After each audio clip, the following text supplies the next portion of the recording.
Hey, what's up? Welcome to Steve McGrath's Basscraft. How's your week going? I'm actually wrecked recording this, but it's a good wrecked. I spent all day setting up basses because I probably mentioned I'm doing this kind of beginner bass course with Music Generation Tipperary, and the basses arrived today that we're going to send out to the kids to learn the bass. So I got 15 basses to take out of the boxes, set up. It was like an SX Precision, an SX P bass, and a few Fender Squire Broncos, which I never played before. They're absolutely tiny, but yeah, I was just amazed by the quality of the instruments. It was like back when I was coming up, if you spent whatever amount was spent on these, like to get a guitar, it really would have been just an awful ball of shit, really, to put it bluntly. But these days, you can just get a really good bass for very little money. And I was actually just playing these basses, setting them up, and they didn't even need much setup, just a few tweaks there, like adjust the truss rod and make sure the intonation was perfect. But I was playing them and I was thinking, there's absolutely nothing wrong with these. Like, I'd happily take one of these on tour, like, and just play away with them. So that's a pretty awesome thing about being a musician these days. So I was just kind of thinking of what I was playing when I was coming up. So I actually, well, I have this. This is like, I have this tanglewood that I made into a fretless, which actually wasn't that bad a bass, in fairness. Because I think you can't go wrong with tanglewood. But I had a stag and a few other ones that were just a disaster. So yeah, something to be thankful for anyway. At least these days you can get a decent bass at a cheap price. Sure, tell me what your first bass was. I'm curious. Like, is there any horror stories? Actually, the Stags weren't even anything compared to what was it? Hondo. Did anyone ever have a Hondo? I got gifted. Well, actually, the Hondo was given to me by Jev, the drummer in my band's brother. He got it. He was living in a flat, and he moved into a new flat. And the people before, the landlord had thrown this Hondo, and the amp it came with into the skip, because whoever was there before had skipped out on the rent and just left the Hondo behind. And to be honest, it probably should have just stayed in the skip, because I tried to do a DIY in it, make some kind of Franken bass, but the thing is just awful. So yeah, I don't know. I'll just use the parts and it'll probably go back in the skip. Anyway, so driving back from setting up the basses, I was wrecked, but happy. I felt like I achieved something. It was a good day setting up all them basses and playing them. But I listened to today's guest's new single, Coming In From the Cold. René Flächsenhaar is today's guest, and his artist name for making beats and all that is Flex, FLKS. So check that out on all your streaming apps and bubbles. Just search FLKS, Coming In From the Cold, and yeah, it's great. It's really cool what he's doing with those beats. I came across Rene on the Bass the World channel and just absolutely loved his bass playing, and now just seeing this other side to him, like making beats and releasing his own music, which is class to see someone getting themselves out there like that. So yeah, me and Rene had a real organic chat. We touched on all corners of the music world and bass playing and all that. So I'm not going to hold you much longer, because this is a long chat and I'm sure you just want to jump straight in. So as usual, like, subscribe, share, all that good stuff. And yeah, here comes myself and René Flächsenhaar having a chat. I'm taking your T-shirt. Thank you. Yeah, just guys from Italy. They contact me via Instagram and ask me if they can send me some shirts, and without any fixed confirmation to wear them or stuff like this. They just want to send me stuff, and then they called Jack Leck here, and was just starting their company, and they having some bass related designs on the shirts, and they Cool. sent a couple of them to me. Yeah, it was lucky. Deadly. I'm trying to start my own bass related T-shirt thing at the moment. I just have the one T-shirt out, which is the podcast T-shirt, but Yeah. I have another one coming out soon, and an artist in Cork is doing it. So Okay, great, man. Look- So you're a painter too? You're doing design stuff? no, I pay like artists I like. I contact them and say I have this idea for a bass related T-shirt, and I Yeah. commission them to make them. Okay. So get the revenue streams going. Yeah, man. So just to make sure, where you based? I'm in Ireland, down in the south of Ireland. Okay. Yeah. Because I wasn't sure if it's Ireland or maybe the UK, or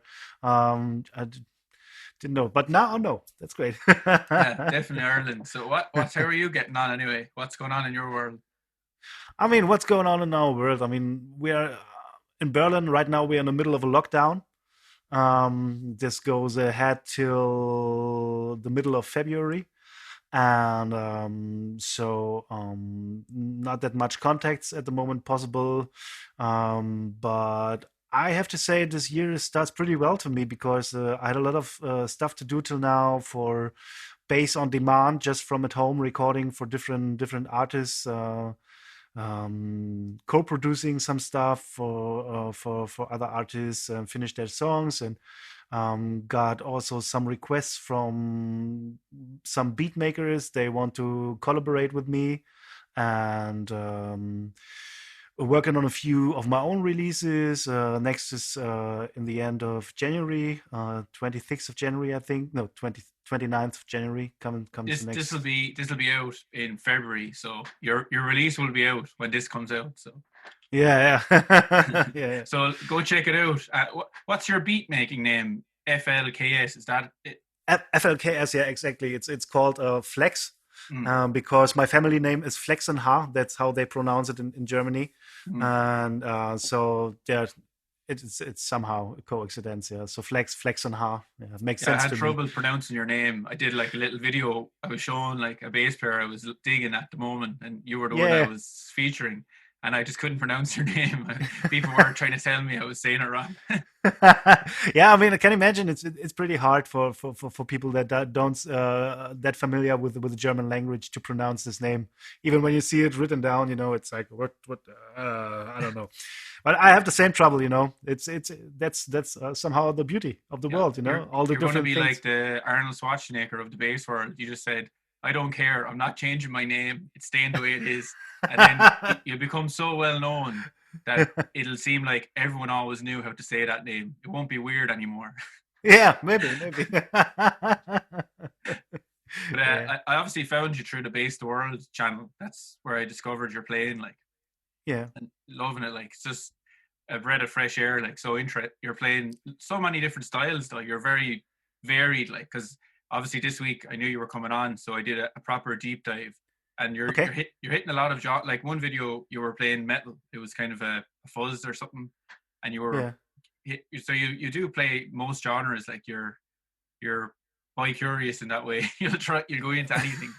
Well, thanks for the kind words. I mean, I try my best, as we all do, and yeah, from time to time, the products that we are reviewing on Based Worlds are, yeah, having some requests doing just, if we doing maybe a product from Dark Class, from this company from Scandinavia, which is mostly well known because of the products related to the metal scene or rock scene. I think I have to come up with something at least at this direction, But there are a lot of guys out there who doing this job much more better than me. But I try my best to get down with this, And how did that connection come about? The Base the World thing. Base the World is the headquarter, the owner of Base the World, Gregor. He's living in a German city called Weimar, and it's a city 300 kilometers away from Berlin in the south. And by accident, my girlfriend, or my wife Lydia, she went there to study jazz vocals and vocal improvisation on a university. So we decided to split up our flats. She moves to Weimar. I stayed in Berlin for the jobs and the music and all the stuff. And I traveled to Weimar at least a couple of days each month. And during this time, this period was 3.5 years long. She studied there 3.5 years. And after a couple of months, I'd start thinking, okay, when I go to Weimar every month, maybe I can do something there. Maybe working with a local band, or let's see with who I can get in touch with to get a little bit in the local scene or stuff like this. And then a name popped up. His name is Tomek. He's also a good friend of mine. He was a bass player here in Berlin, freelancer, but then he moved to Weimar because of his family, and he starts there his own bass company called Torillo Basses. I don't know if you know him. No, don't know them. Yeah, there's custom shop basses, pretty awesome work, I have to say. And he's getting really good in the business right now, doing basses for Mono Neon and stuff like this. Oh, And cool! I just saw awesome. Mono Neon jamming with Flea there yesterday. Yeah, man. I saw it on Insta too. And pretty awesome shit. And he used to do some demos for Gregor back then, I think in 2012. But he said to me that he's not the right guy for this type of jobs, and asked me, "Hey, man, I can give you the contact to Gregor. He's searching for a demo, and maybe you're the right guy." So I get in touch with Gregor.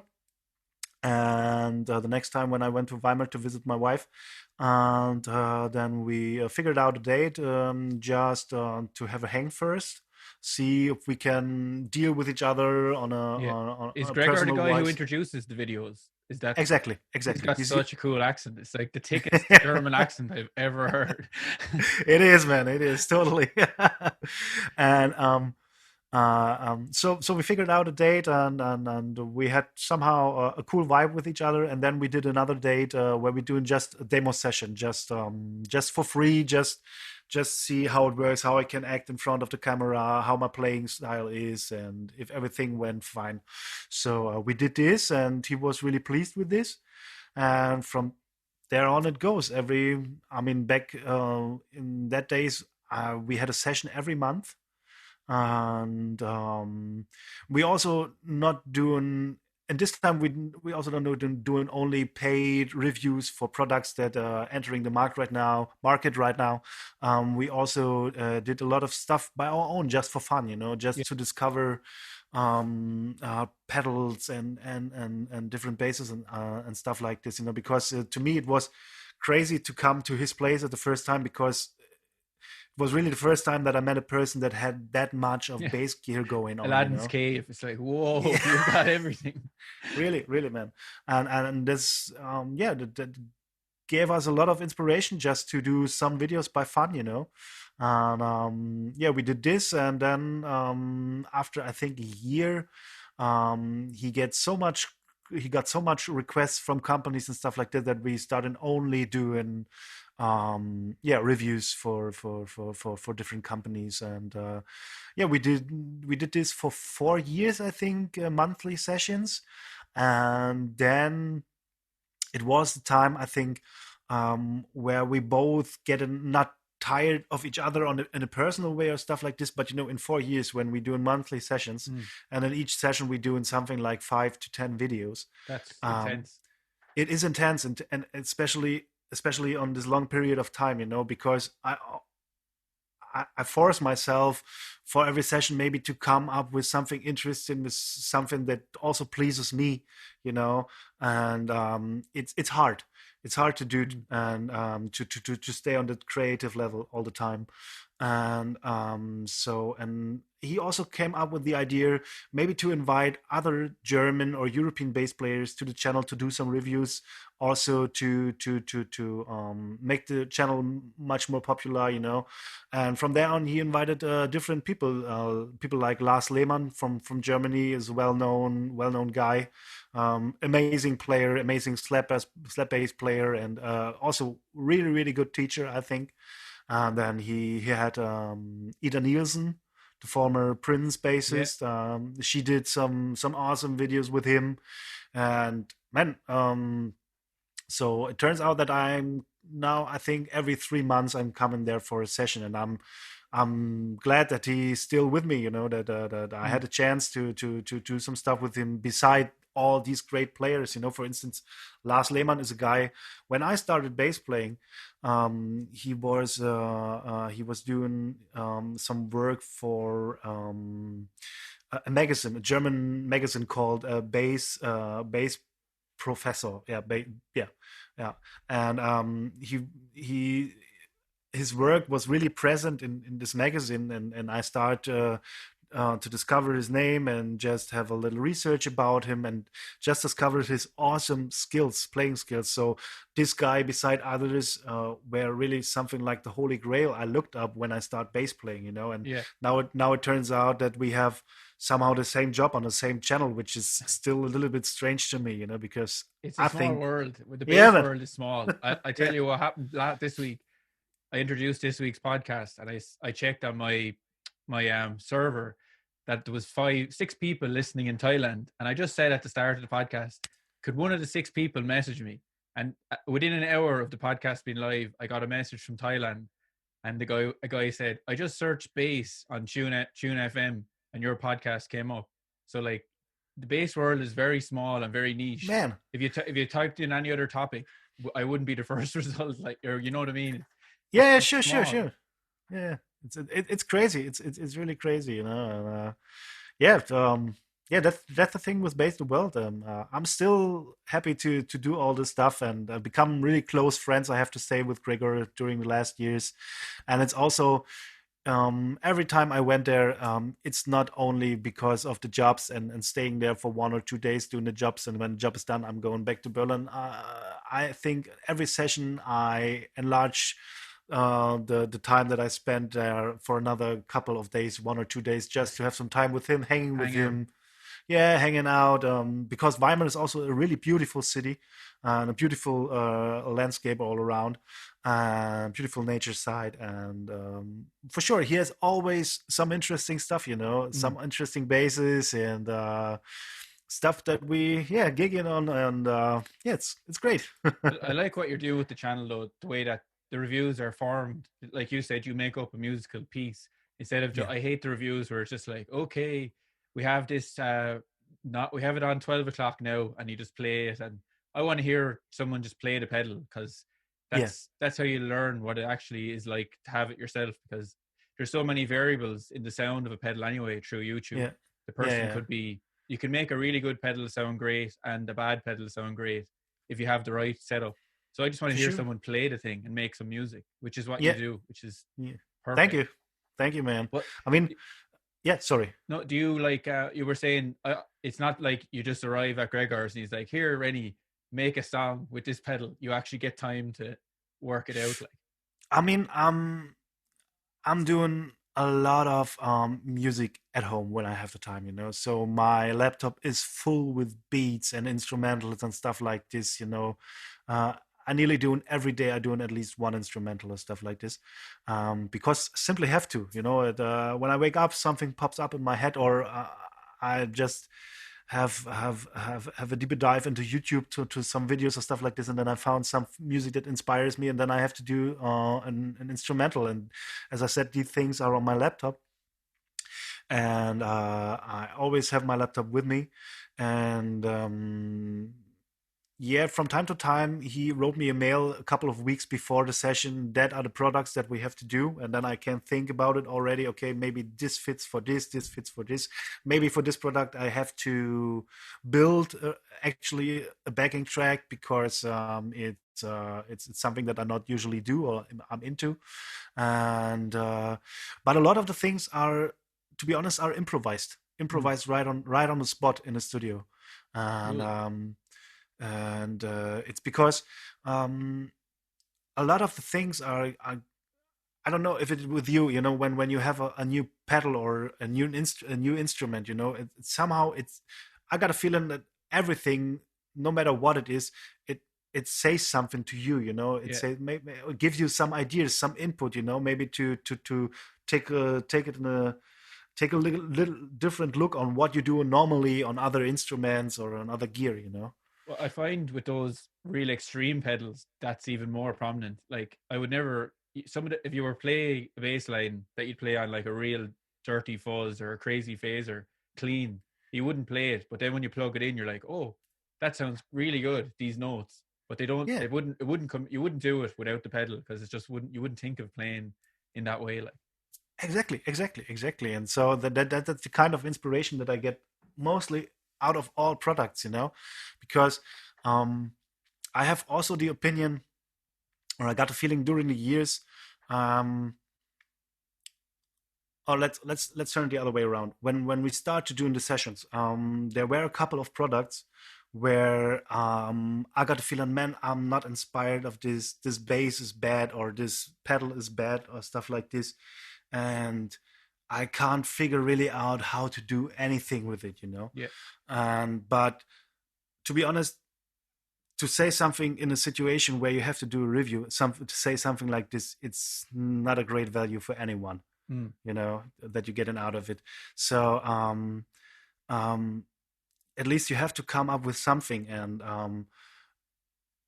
I can't change the product or the way the product is, but I can change my way of thinking about the product, and I can change the way that my expectation is on certain things, and so this changes a lot, and because at least I figured out that it has basically something to do with me and my point of view, not with the product. That I'm thinking maybe something is bad or something like this, And when I got a chance to think about this kind of behavior and get a little bit more aware of it, and try to stop it in a way, it gives me much more freedom. It makes the sessions much more fluidly, and it's simply great because I don't want to spend time and feeling bad because of a bad product that I can't play with. I want to have a good time. Yeah. And this starts definitely with me and not with the product. Yeah, it'll come across in the video that you're enjoying the product. I know you're making some music. I was quite surprised to see that you came to bass kind of late in life. Like 20 would be a late age to start playing the bass. Like, yeah, exactly. I mean, I started playing a little bit of guitar, with some friends, and at the age of 15 or something like this, and but music was also always a big thing to me. Somehow, I since a little child, I had somehow the feeling or the vision that I want to do something with music, but I can't figure out what it actually was or is till now, or till the age of 20.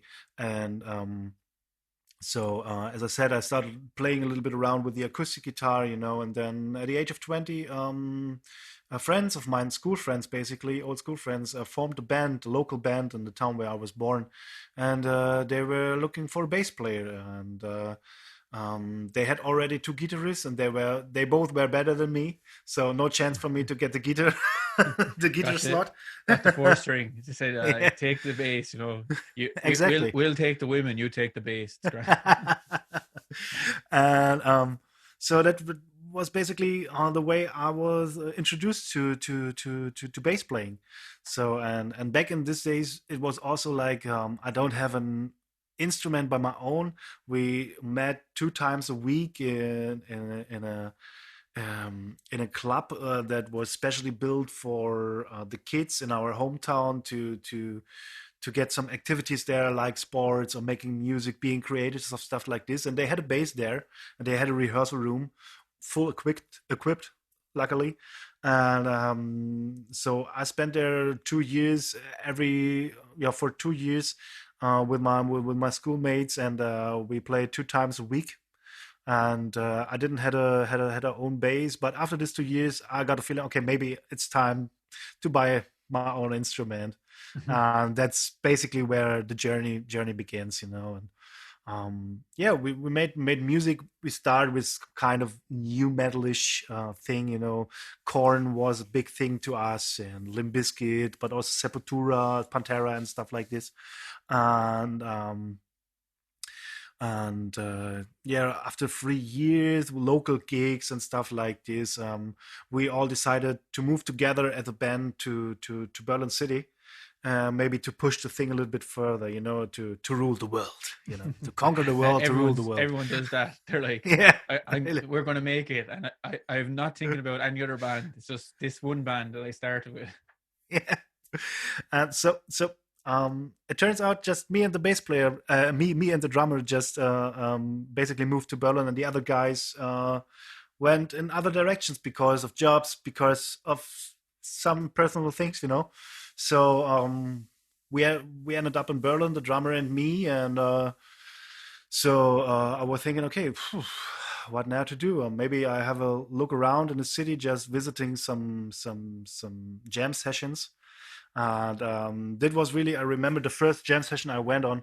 It was really amazing because I think it was pretty much really the first time that I saw someone on stage that really plays the bass that I never heard before, in a way that I never heard before, because I'm out of a small town, and beside me there were two other bass players in the town, and we were all on a low level at that moment. You know, not that much experience with music at all and stuff. Did you like this. consider yourself at a good level of the bass when you moved to Berlin, or were you aware that you had a lot of work to do? Like, No, I was thinking I was a really, really good bass player, you know, when I moved to Berlin, you know, and then I went to the first jam session, and it's a shame. I don't know this name, actually, the name from the guy who's playing, and I never saw him again.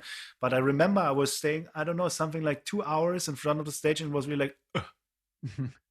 Because the guy was doing everything, you know. He was down with every chops and techniques and stuff, chords, harmonics, tapping, slapping, hybrid stuff, you know, and played, in my opinion, in a really musical way, not overplaying all the stuff. But he also had a few solo spots where he really pushed the thing forward, and it really blew my mind, you know. So that was really the moment where I started thinking, okay, I have to develop. I have to, when I really want to do something with this instrument, I have to learn a lot, you know. Get into the shed. Yeah, man. It was in that point in your life you decided you had to hit the shed, like, so you didn't have any formal tuition at all, like, so what was your I suppose avenue or the route you took to become the bass player you wanted to be, like? So I mean, it all started with things like for instance, Sepultura or Korn, Pantera stuff, but it went really quickly to stuff like Bob Marley. I really get addicted to the Bob Marley lines till today, because I think Aston Family Man Barrett, that's the guy who plays for Bob Marley and the Wailers, such an awesome musician. You know, he does some of his bass lines are just amazingly hook lines. You know, just Exodus, boom, boom, boom, boom, boom, boom, great hook line, you know. Yeah, I haven't learned almost any reggae bass, like, and I was watching you and I was thinking, I want to be able to come out with some of these lines that you're coming out with. So would you say that would be a good route? Because this is kind of a conversation I've had a few times with people. I'm saying, like, everyone knows how to get fast at playing the bass. You just play a lot of scales and you play them slow and then you play them fast. Okay, that's easy to figure out. But how do we figure out how to do your style, get into your style? Like, what do we cover? I mean, I think what is a little bit different in reggae than maybe in this, how to say, I mean, it's hard to compare different styles to each other, but to me the unique thing about reggae is, or the special thing about reggae, was that most of the time as a bass player you have such a big responsibility to keep all the thing together, you know, the whole tune, you know, because reggae as music, you know, with the one drop and with the offbeat guitar, it's somehow all locked into each other, you know, rhythm wise. And as a bass player, you have the freedom in reggae music to build the center of the song somehow, you know. And there is so much great reggae tunes where they are based mainly on the bass line, you know, and there is also this culture in reggae music. There are favorite rhythms, you know, so rhythms, instrumentals that everyone knows, you know, and most of the rhythms, besides some small maybe horn lines or stuff like this, are based on the bass line. Actually, you know, that's like the language of reggae, those rhythms. Yeah, somehow maybe, and it's great to have this experience, to stay in a room with, I don't know, 5 to 6 or 7 other people and doing for 10 minutes just this 2 bars loop at 80 or 60 BPM, and trying to keep the energy, not trying to go away with some fill-ins or stuff like this, just staying there, keeping the energy, keeping the song going, you know. And also a big thing to reggae music to me is experimenting with stuff like, okay, we have definitely shuffled hired, but my 16ths are straight on the bass, or the 16ths of the guitar player, stuff like this, or the other way around. I play shuffled 16th note, and all the other guys in the band staying straight, and or everyone is playing maybe right on spot of the tune, and I have to play a little bit laid back just to have this really smooth, wavy kind of feeling, just to and staying with this feeling for a couple of minutes. It could be a hard thing, and when I listen back to my first reggae recordings, they sounded to me. So this made you think about what some people call the groove grid. So you kind of started less thinking about the notes, but the grid and where you were dropping your notes on that kind of grid. Exactly, because you have just this 2 bars pattern, which you're able to learn maybe pretty fast, and from there on you don't have to focus on notes or what playing next or stuff like this. You really have the freedom to dive deeper into to rhythm, groove, tension, dynamics, gaps in the bass line, if the pauses are short enough or long enough, if the notes are long enough or short enough. It's really about articulation somehow, and how articulations have impact on your groove. That's something that I learned from reggae, and I'm still learning from reggae bass lines. That's cool. That's really interesting. And what is your routine like? Would you be the kind of guy who has a daily routine, or is it for you just making music is how you practice, I suppose? I think I have something like a daily practice routine, and it's basically it's not that I do any technical exercises anymore or stuff like this, or learning scales or things like this. It's more just keeping my inner groove and my inner pulse, keep pushing it forward. Let's swing my inner clock, and therefore I have different exercises that I used to do. So basically my daily practice routine is something like 1 hour, between 1 hour and 2 hours. And it starts with the drum beat at something between 35 and 40 BPM, so pretty slow.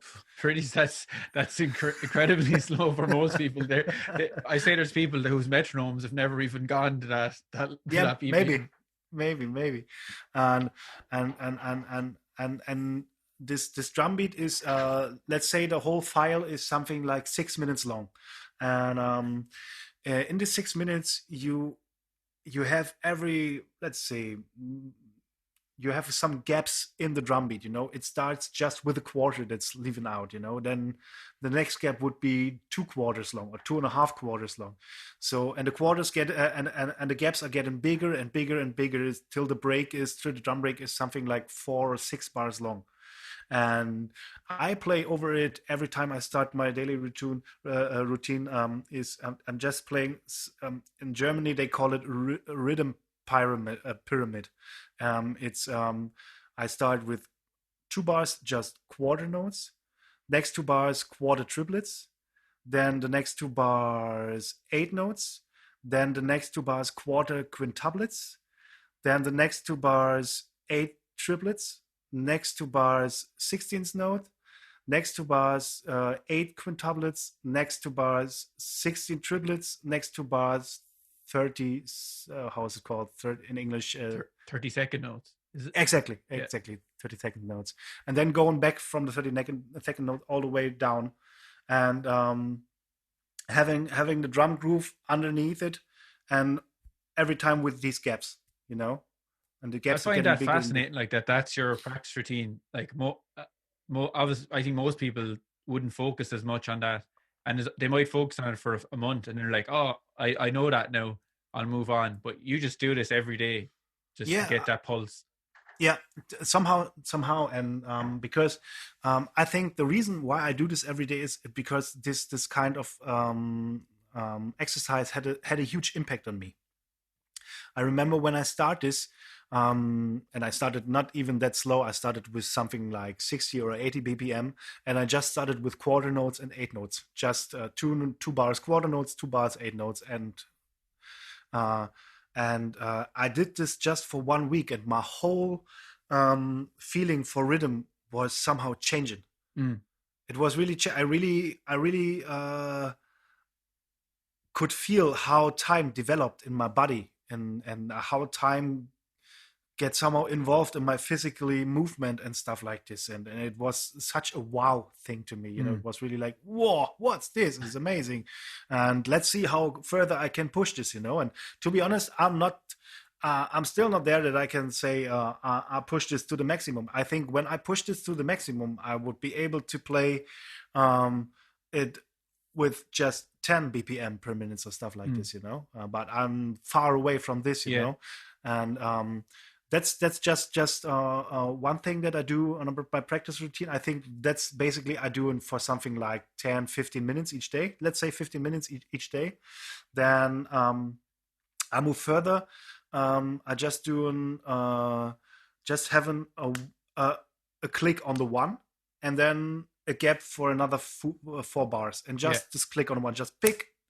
And you have to fill in. You have to stay in time till it comes back. Just doing the thing. Try to hit in the one on the right way. Just not falling out of time, And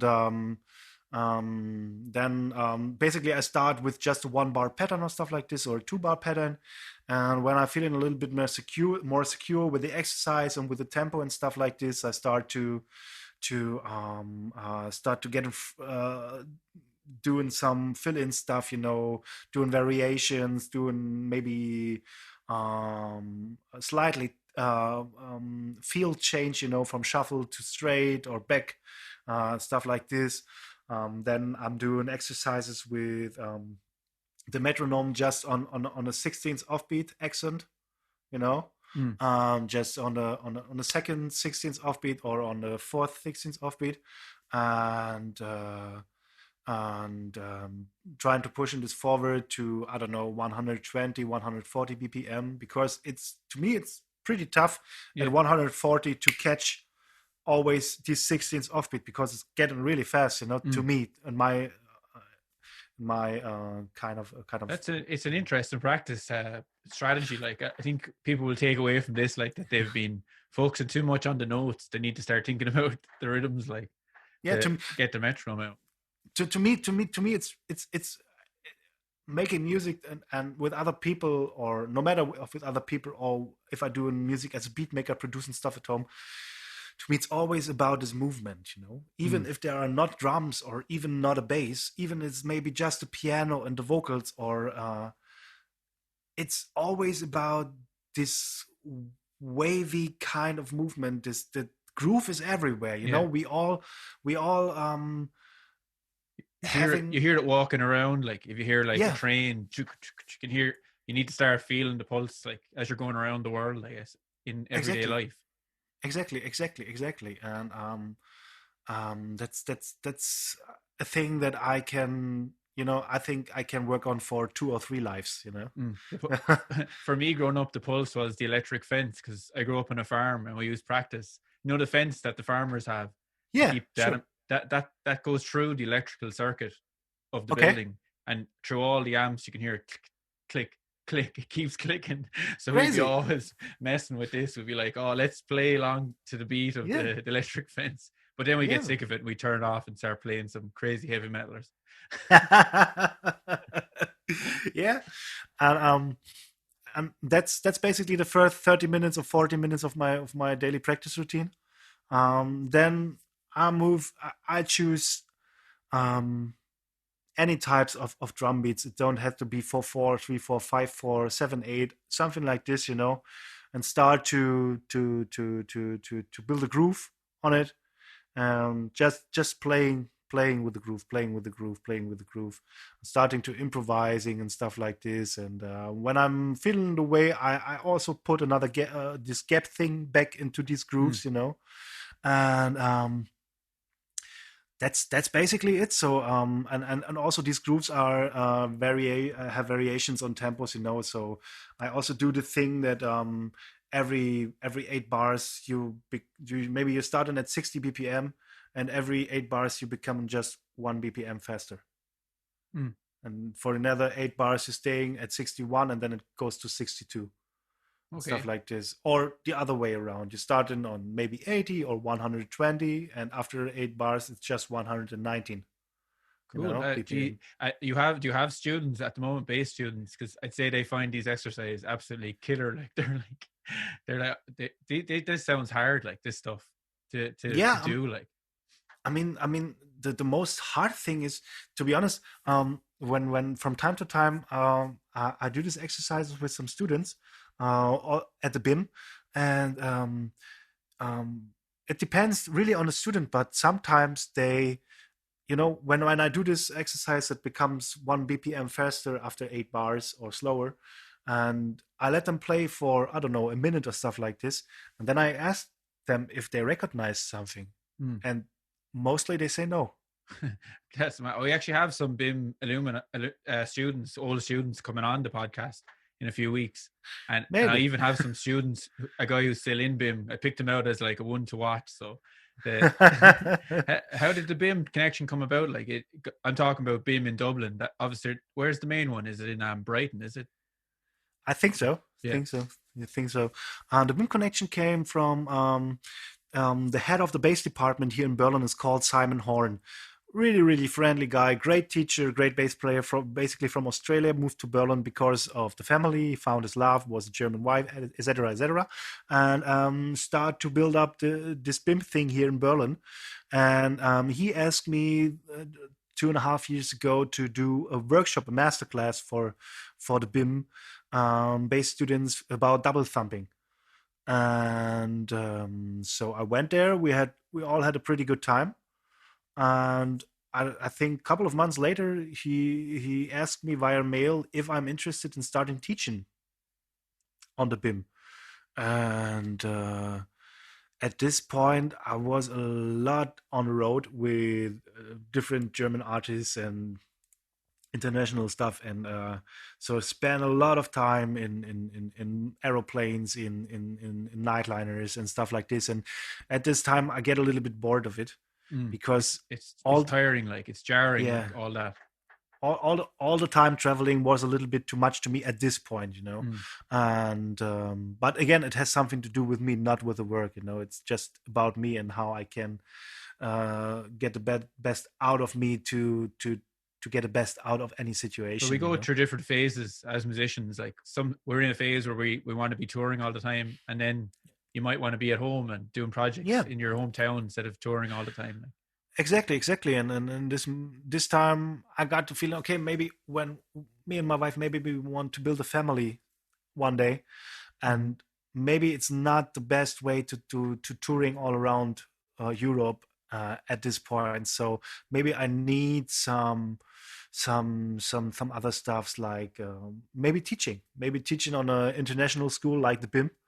And so Simon offers me the thing, and I went there for the interview. They were all really pleased with what I had to say to them, and so yeah, then it starts, and now I'm in my second year for BIM now. Brilliant. And yeah. And there was no apprehension because you're self-taught yourself. You weren't like, oh, I'm not sure, am I going to be able to teach? You knew you had something to tell, like something to give. I mean, it was also the thing. The entry to me was built really easy, because the first course that I have to do as a tutor for BIM is called pre-production. And in this course, the students have to learn every week a new song. And they came to me, and we're talking about what's special about this song. What's the thing in the song that maybe not all the other songs have, and there's always something in every song that ear candy, as some people call it. Yeah, why not? And then we're talking about if they're struggling with something, if they are cool with something, and for sure I hear them playing in a totally different way than they're hearing themselves playing this song, So I always discover these tiny little things, hey man, everyone, you hitting the E string, and the E, it's just an 8 note, but you're playing it something like as a dotted 8, so it's a little bit too long, and somehow it's not the groove. So you can really dive deep into into the execution of the song, and that's the thing I was starting, with. That was my first course with BIMM. So and that's basically the thing that I did for years before, when I have to learn material for other artists or stuff like this. When I do recordings, it's always about this, so it was my daily business anyway, so that makes pretty easy to me to get down with it. Another thing is, beside this, was really to get down with an educational way, of communication. That was something that I had to learn, Yeah. and therefore, luckily, as I said, the head of the bass department, Simon Horn, was a huge well, he was a teacher to me A mentor. about this educational thing, and how to involve students more in the whole progress, and how maybe I play less or play nothing, just giving them some input and let them discover ways to change their point of view by their own, and it's I think that's basically the main thing. Just giving the students input that they can work with, and push in their own point of view further, into different directions, and developing their sense of anything, of music, of whatever, and because I think it's not that huge benefit for a student when he comes to a session, he has to play a song and maybe he struggles with some stuff, and the bass teacher's sitting there and saying, man, it's no problem, you have to do it like this. Yeah. Got to explain to him. So what? Yeah, exactly, and the students didn't get anything out of it when I played this stuff for them. Yeah, you're teaching them how to analyze their own playing almost. You're doing it, and then hopefully when they can do it themselves after, like.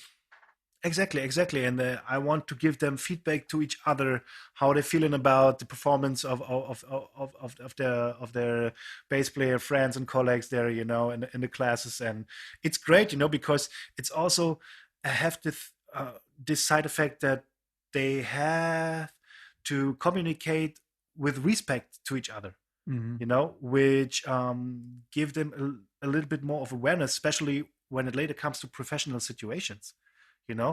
When you're in a professional situation, and maybe the musical director of a famous major artist you work for came into, you are on two rehearsings, and the musical director came to you and says, maybe you do it this way and this way and this way. You can't react like shit, you have to do it in a serious way. It's a job. It's and it's not only a job. It's about supporting an artist and supporting a vision, and that's a huge thing, and people are putting their trust in us, when they call us to support their vision of art, at least, so we are supporters, as sidemen. Definitely. And well, in modern music, if you are to be like in a modern pop band, the bass is loud. It's like, it's very prominent in so your role, you'd probably be more prominent than the guitar in a lot of pop music I hear on the radio anyway. The bass is bigger and higher in the mix and more prominent. So you have a big job.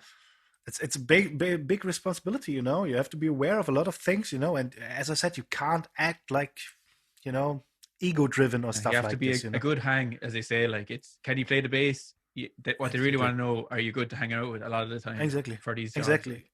Exactly, and also a big thing is also now I do in different other courses. I do in technical course and bass tech course, and then also something that calls a live performance workshop, where we have all the students together as an ensemble on stage, and they performing songs together and stuff like this, and then giving feedback to them and how to push the performance further.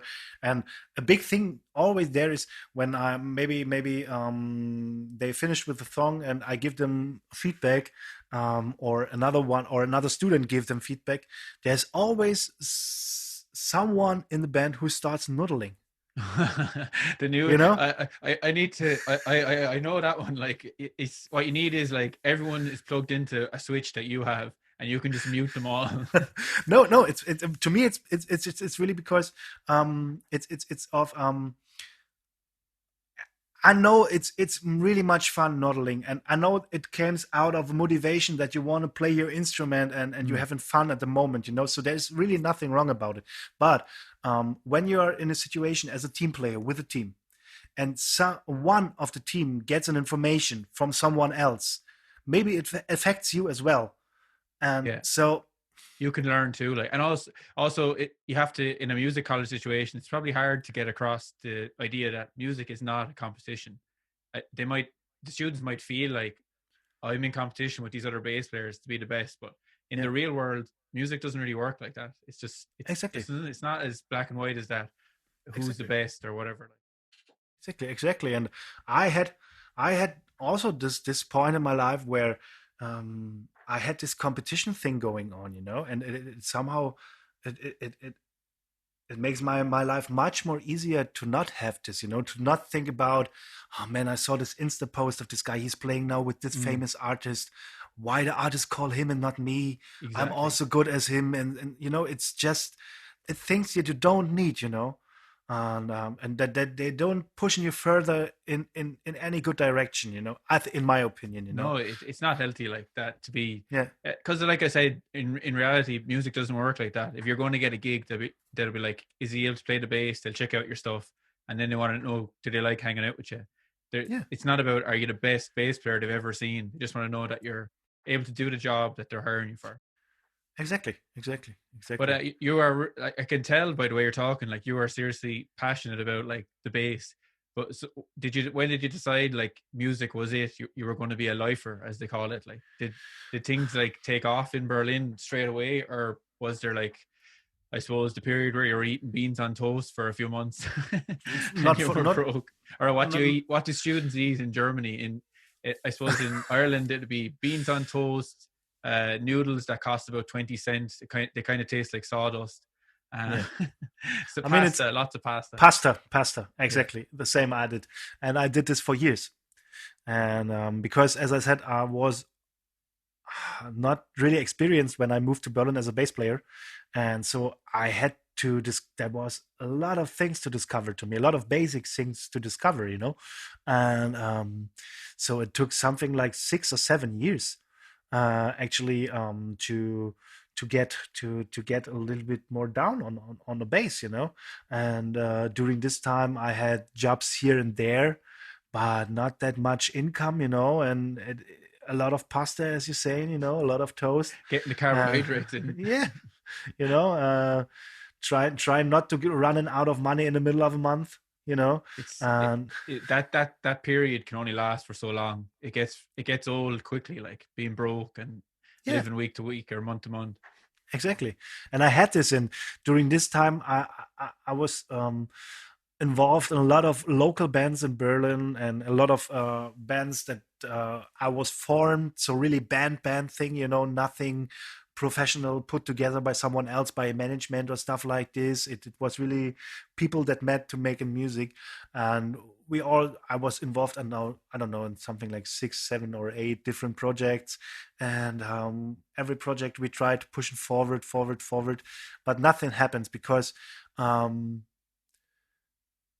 we all were really unexperienced concerning making music and what it means, and it also brings us back to this competition thing that we already talked about, This time, this competition thing was really big in my mind, and it was really big in the minds of everyone around me. And so we had somehow a bad impact on each other, I was the same. We had like an echo chamber. We were into jazz a bit as teenagers, and we were kind of scoffing at the other people who were playing like new punk or whatever. Like, we're playing the real music. We're the real musicians in this town. Yet those guys were getting gigs. We weren't getting any gigs. Yeah, exactly. It was the same with us, And then after this 6 or 7 years, from one day to another, I was really tired of it, and I got a feeling I had to change something. So I stopped playing with every of these bands. I quit every band of these 7 or 8 bands in the same week, and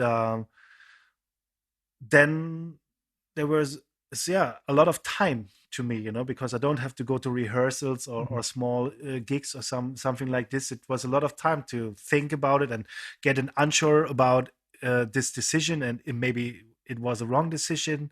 Maybe I go back to them. I don't know. Doesn't feel that comfortable in that moment and stuff like this. But then, luckily, after 3 weeks, a good friend of mine called me, a drummer, and we never played together before, but we had a good hang always when we met. And he asked me, man, I heard you quit all the bands, and I heard you had a lot of free time right now. So maybe you're interested in joining me in this jam session, this weekly jam session we doing there, and set as the opener band for the jam session. We're doing every week a 45-minute to 60-minute set. And maybe you want to join us because our bass player, for what reason ever, can't make it anymore.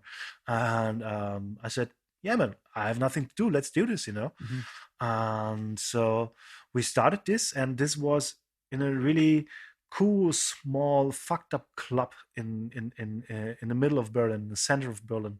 It was called the Akut.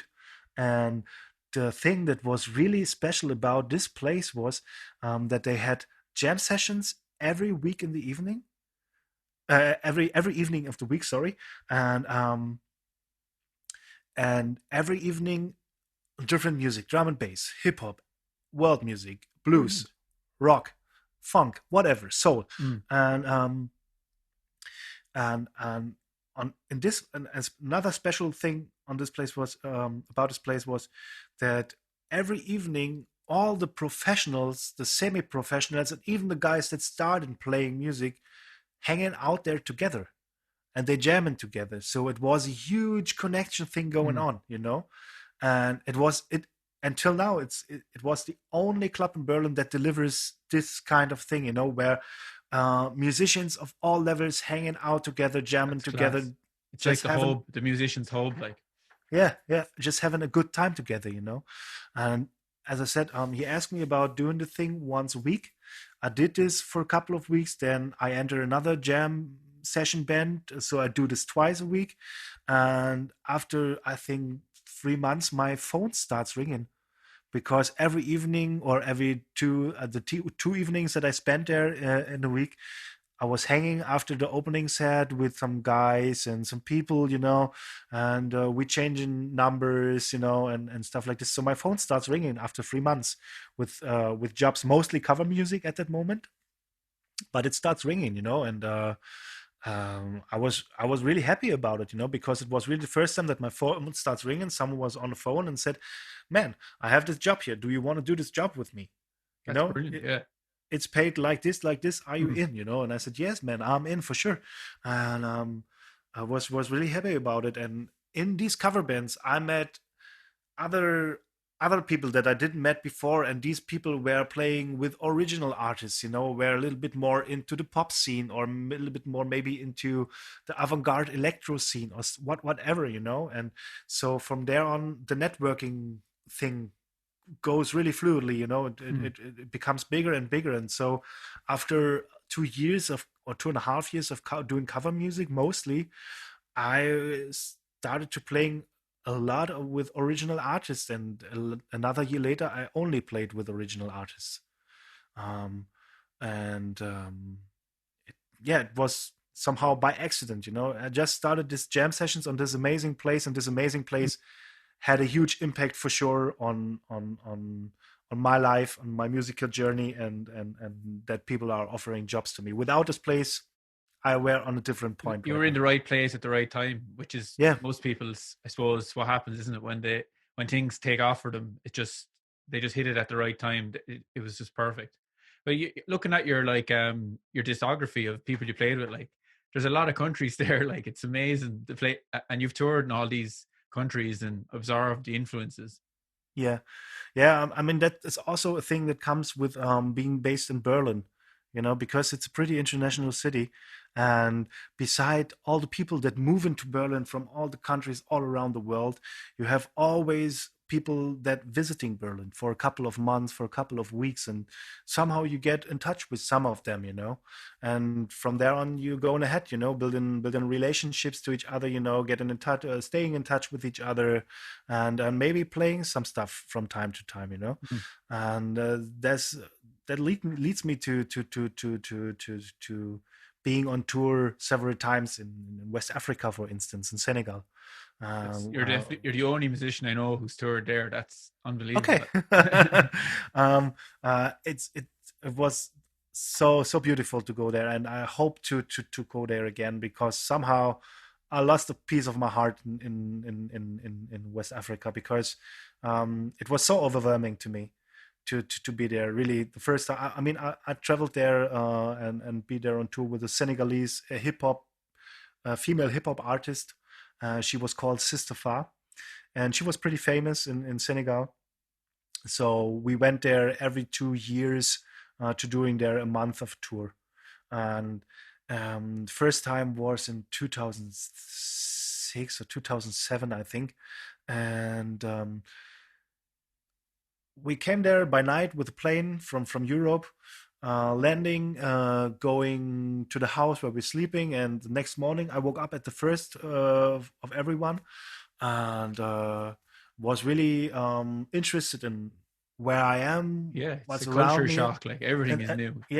And stuff like this, and some of the locals, a friend of Sister Fa, of the singer, was there, showed up on the place, and we were the only two guys, and he can't talk English, just French. Mm-hmm. My French was really that good. Is it better now? Is it proved since? Just a few words, so we have to communicate somehow, but we managed it, and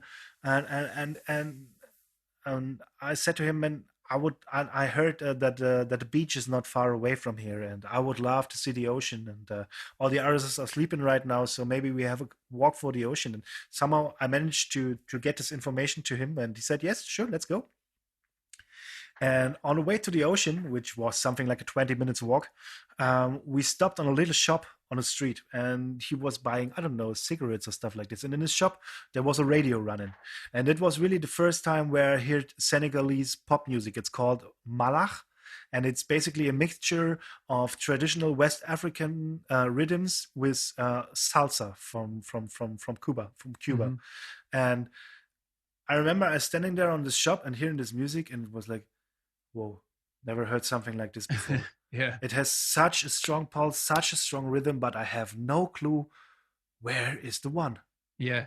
Where the fuck is the one? I don't know. So much strange syncopations going on, but it still moves my body, and I feel the pulse, but I don't know where it starts and where it ends. You're dancing, but you don't know where the one is. Yeah, exactly.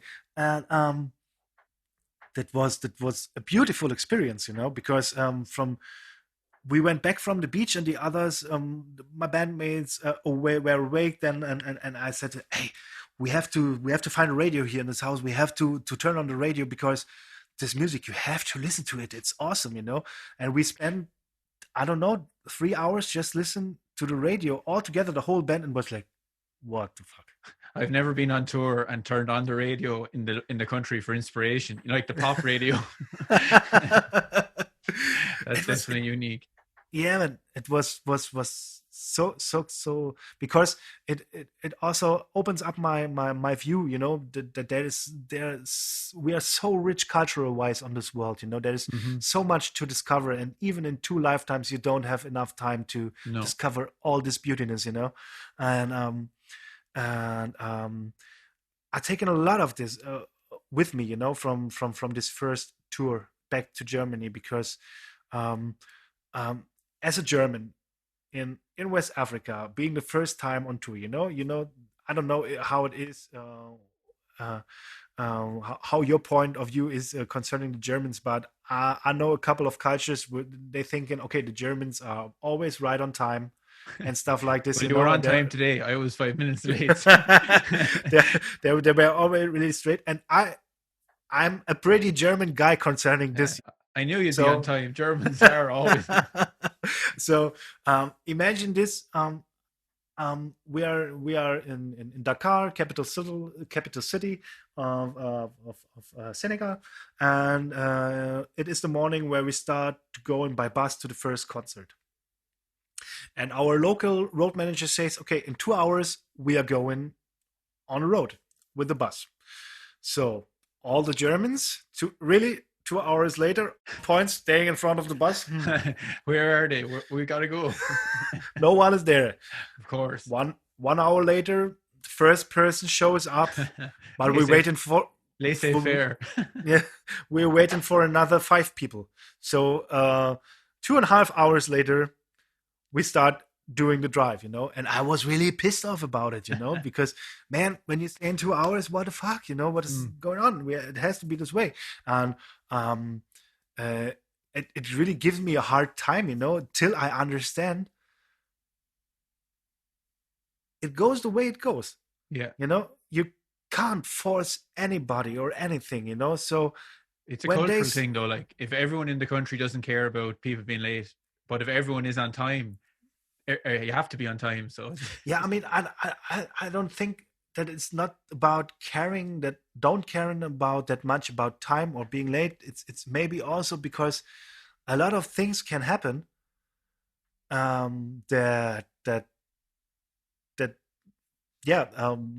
make you not being on point to a date or something like this, and it also gives you some kind of freedom, because after 3 weeks it turns my mind setting into something like, okay, they say in 2 hours we go in, I'll go to the beach at first and have a swim. Just chilling at the beach. I'm a real stickler for being on time as well, so I would find that hard to just be like, what the hell is going on? So basically it forces me to stay a little bit more relaxed, and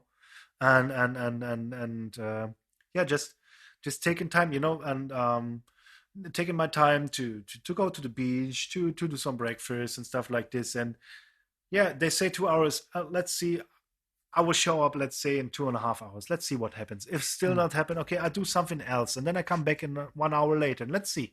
That's cool. That's really refreshing. That's mad. Yeah, it is. It is totally.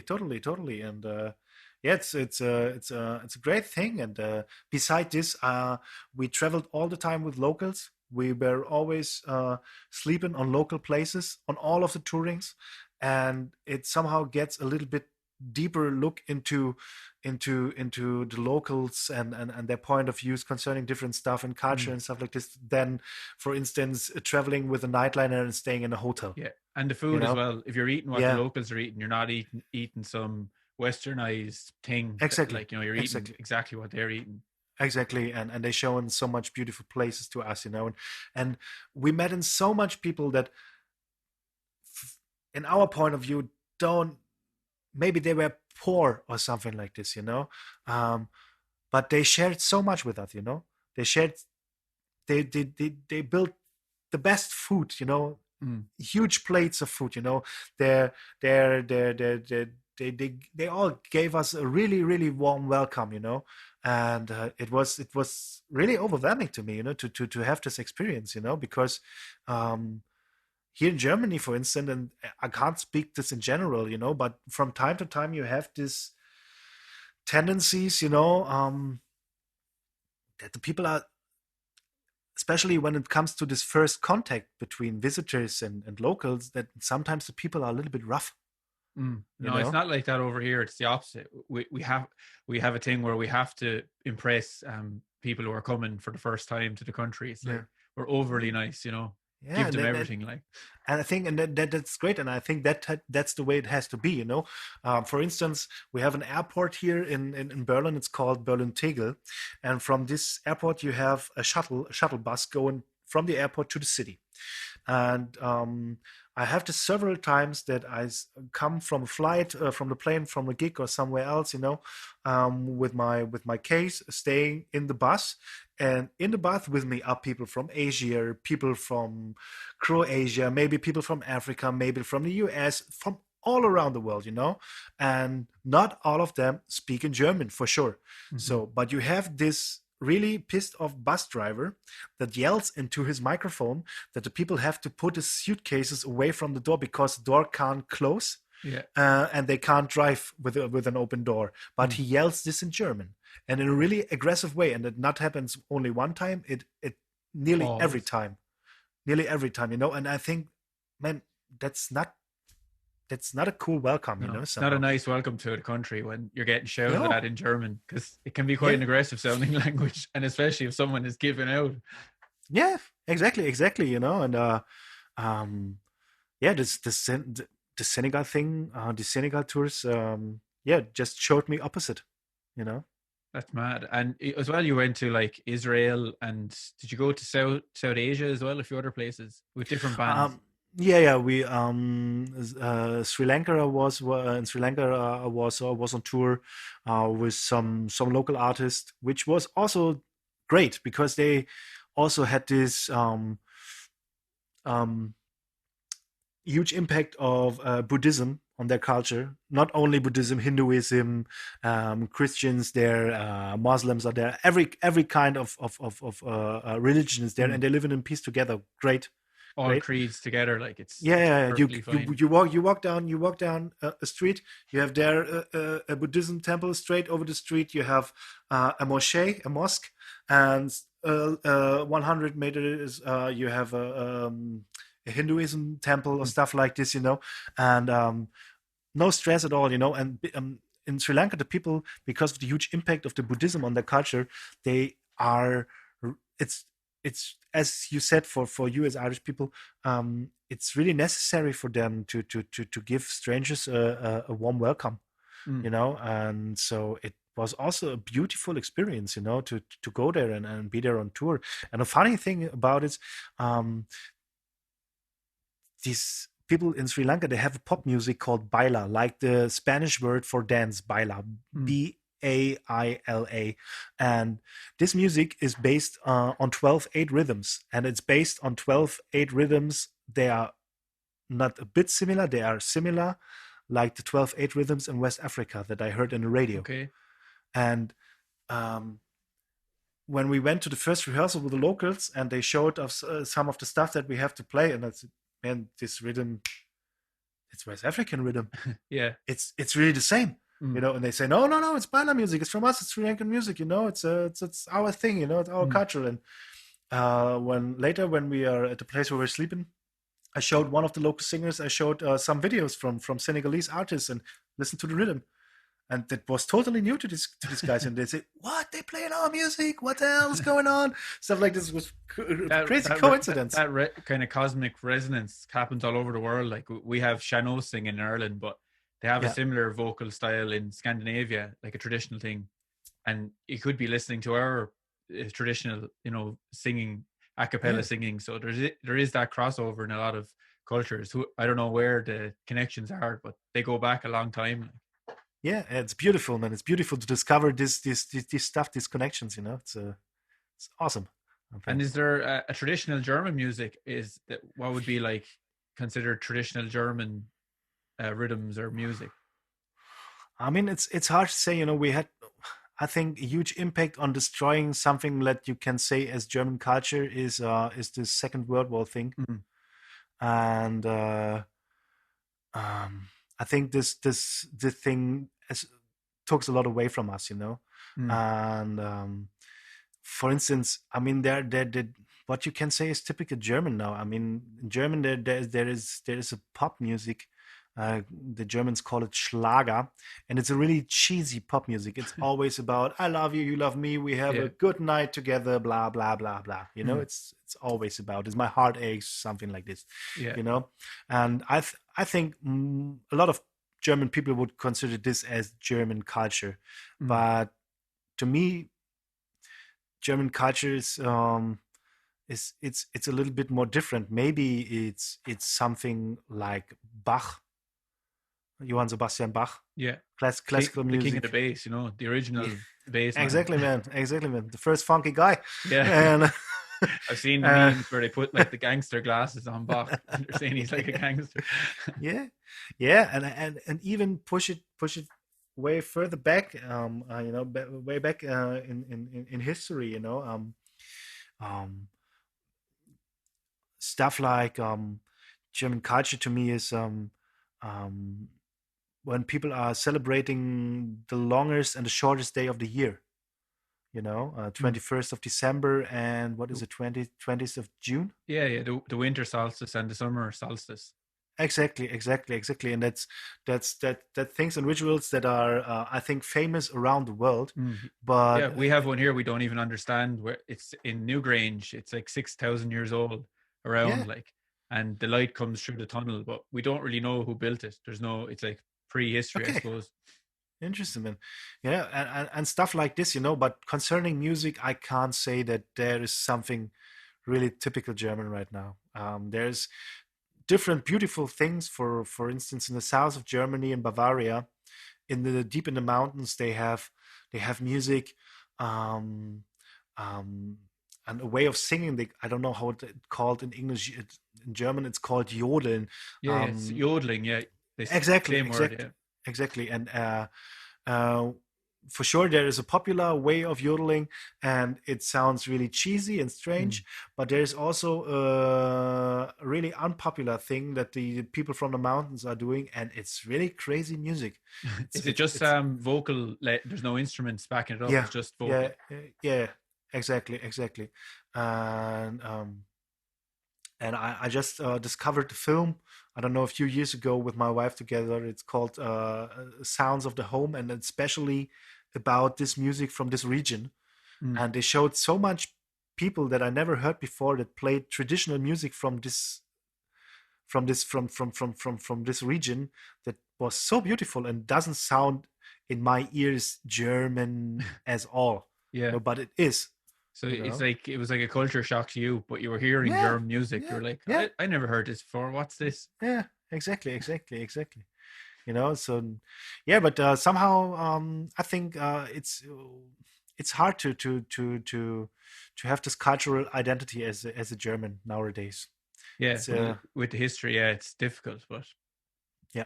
But it's I love the way you're so into all the different cultures' music, and it's amazing that you've been given that opportunity to do these tours, and as well, there's one thing on YouTube listening to this music, but when you were there, like living with the people and really absorbing it. Yeah, it is. It's something different. I don't know what it is actually, but and it's still till today. There's a special music from Mali called Bambara or Wasulu. These two styles, and it's singer-songwriter music from Mali. And every time I hear this music, and it's pretty similar to blues music, I like that Tuareg desert music. I'm aware of that already. Bambino and these acts. I really like that stuff. Exactly. When you hear this music, you definitely understand where the blues came from.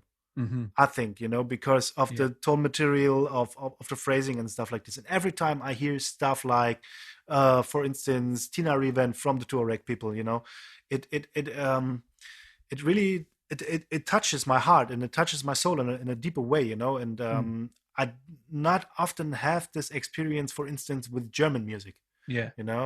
But this is because it's, to me, cheesy as it sounds like the source to me. It has soul, like it touches you, like it sounds like, okay, that's where it came from, that where all the things came from what I do now. But it's amazing how music can evolve. Like, if you look at blues music, there was the acoustic blues musicians, and then the people in England got it, and that was the blues rock revolution. And then the American blues guys started learning what they were doing in England and started playing that type of blues. It's crazy the way it can evolve. Yeah, exactly.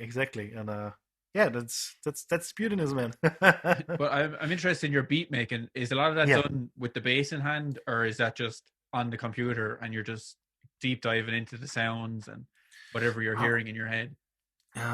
It's totally different, man. It's there was a time that I always starting a beat, actually with a drum beat, choosing some samples, Sorry, Yeah, unprofessional no of problem. me. Phone is not Hey, on silent. man. No problem at all, man. So I was a lot of time I was starting just with the beat, putting some samples on a MIDI controller and playing a beat and with their own time signature, not quantize it at all, just have this human feeling and human impact on it, doing it a little bit off the grid, a little bit laid back and stuff like this. Then I was starting maybe with a bass line that I had in mind. But nowadays, it could be because I'm getting a little bit more into piano and stuff like this, pushing my chord knowledge further and stuff. It could be just a chord progression that leads me to a beat, or even just a short sample snippet that gives me something that I can do music out of. So the ways that leads me to my instrumentals are always different. Yeah, I'm getting into it at the moment, and I find it amazing how I'm kind of understanding the chords more. I have my MIDI keyboard. I'm not a piano player by any stretch, but just seeing like putting the root note as the low note, doing the inversions, which I do on my bass, but I seem to hear them way better on the piano. And it's just very interesting to hear how the sounds change as you add like extra notes, like the ninth or whatever. Like exactly, and the colors and stuff like this. It's great. So no, sometimes I also have this.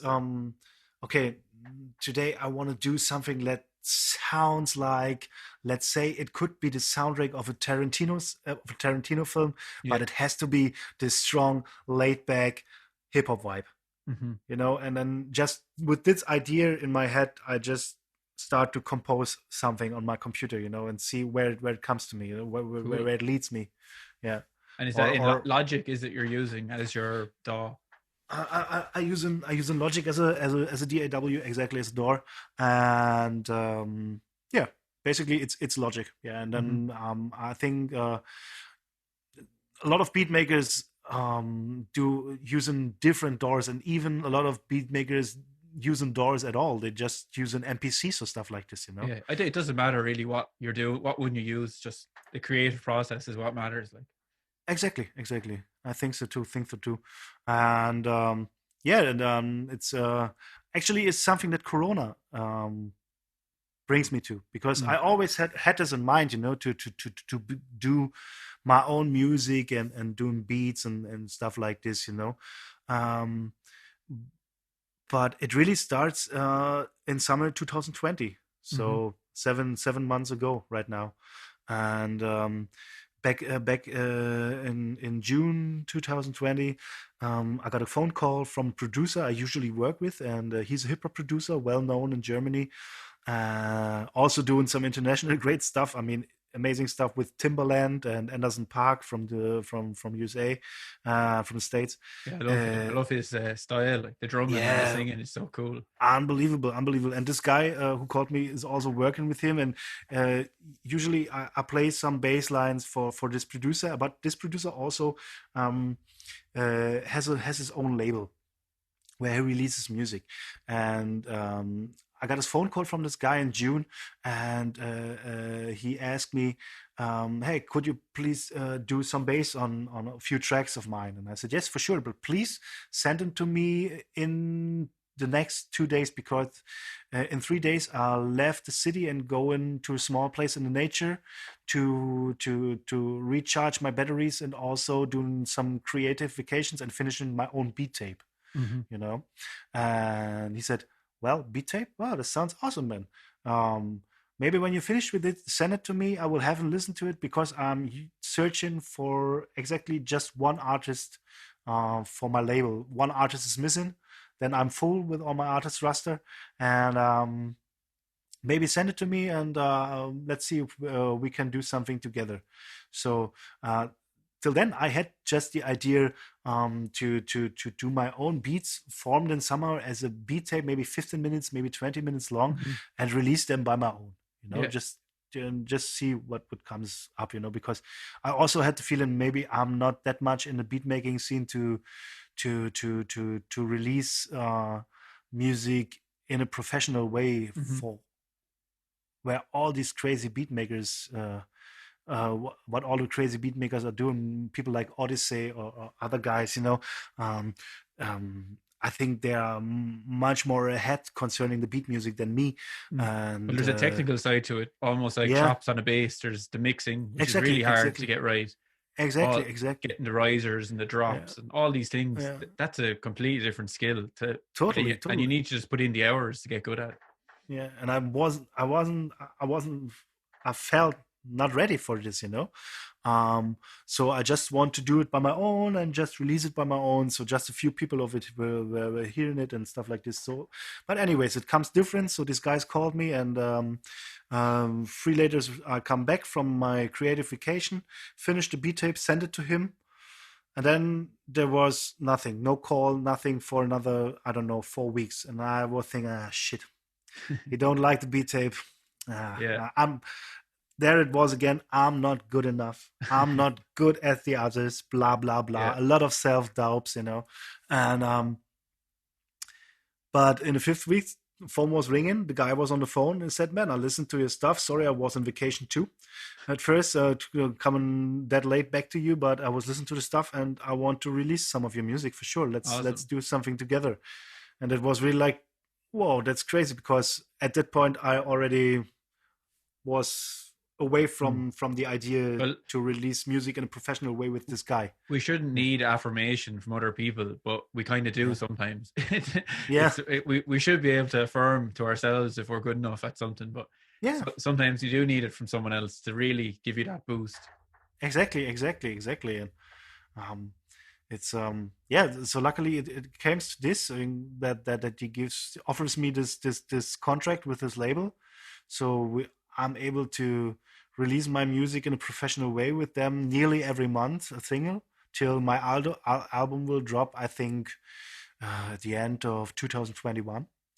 And it's great because I'm turning 40 this year, you know. In June this year, I'm turning 40, and till now I didn't had a creative statement completely done by my own.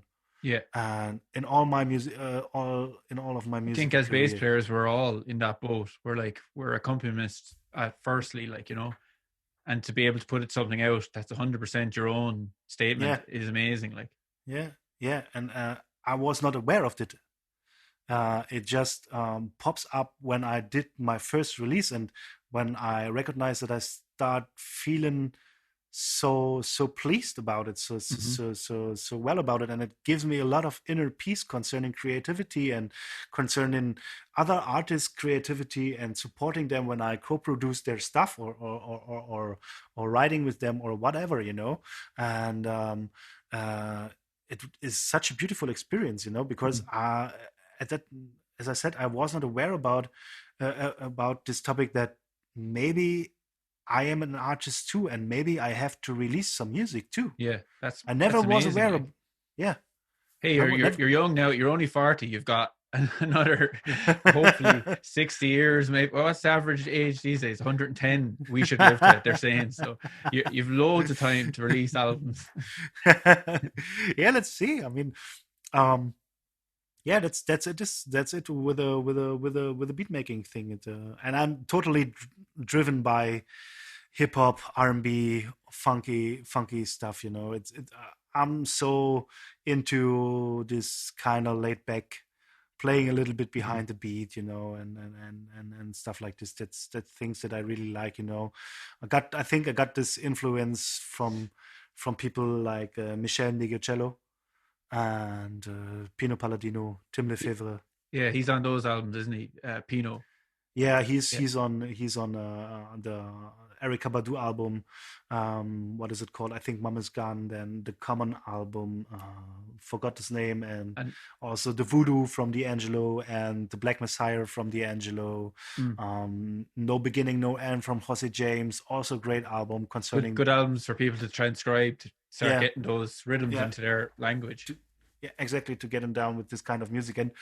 And Michelle Nigiocello, man, this woman, she blows my mind always. You know, it's crazy because she has as all the other guys have, she has also this totally personal approach to do this music, you know, Mm. and it's awesome, you know. It's and I always want. I think Voodoo was released in 2000, and I discovered Voodoo by D'Angelo in 2002, and since then I was obsessed with the way of playing, and I want to go there. Yeah. But back then I was not able to play even the bass straight on point, so it was It's too impossible. far away, like for too much of a jump to do it. Exactly, it was impossible to me to do this, and I think this obsession with this laid back or stretching the feeling thing leads me to this also practice routine that I still doing these Mm. days, what we talking before, you know, Yeah. because it always have to do with the inner pulse, you know. You have to feel in the pulse, and if you want to stretch something, you have to know where it's based on, you know, Mm. and then you can go further from that on, you know. But first you have to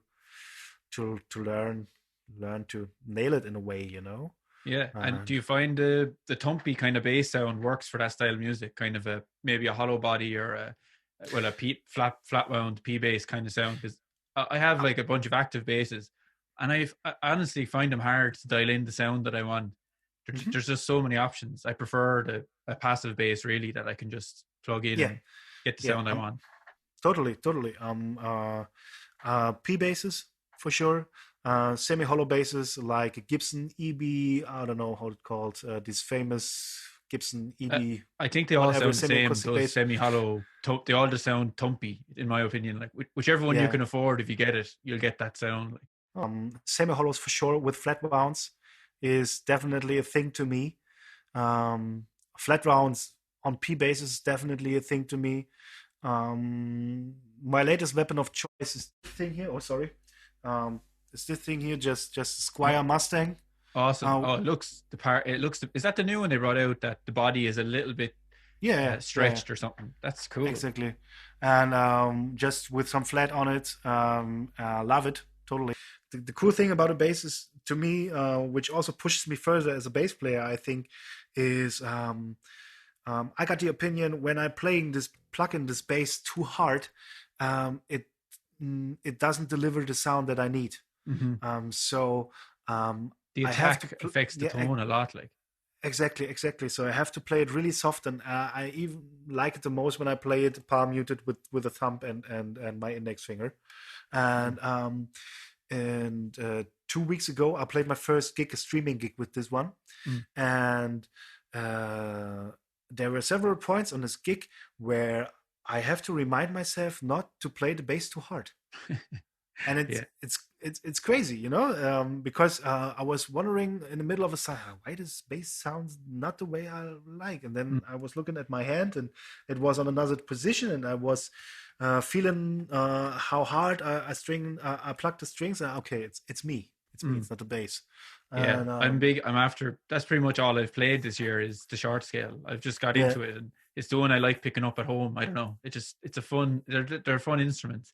A lot yeah, of yeah. people think I'm mad. Like I keep saying to a load of bass players, "Do you have a short scale?" And they're like, "What's a short scale? Why would I get a short scale?" But once you get one, you're gonna understand why you should have had one because they're just fun. Like, Yeah, totally. I mean, playing ability is great, and also the funny thing is that short scales always deliver more low end mm, than regular scales. You know, Gregor from Base to World always told me, if you really want this subby low end stuff, you know, go with the short scale, because the short scale always delivers much more low end. It has something to do with physics that I'm mm, not into, yeah. so I can't explain it.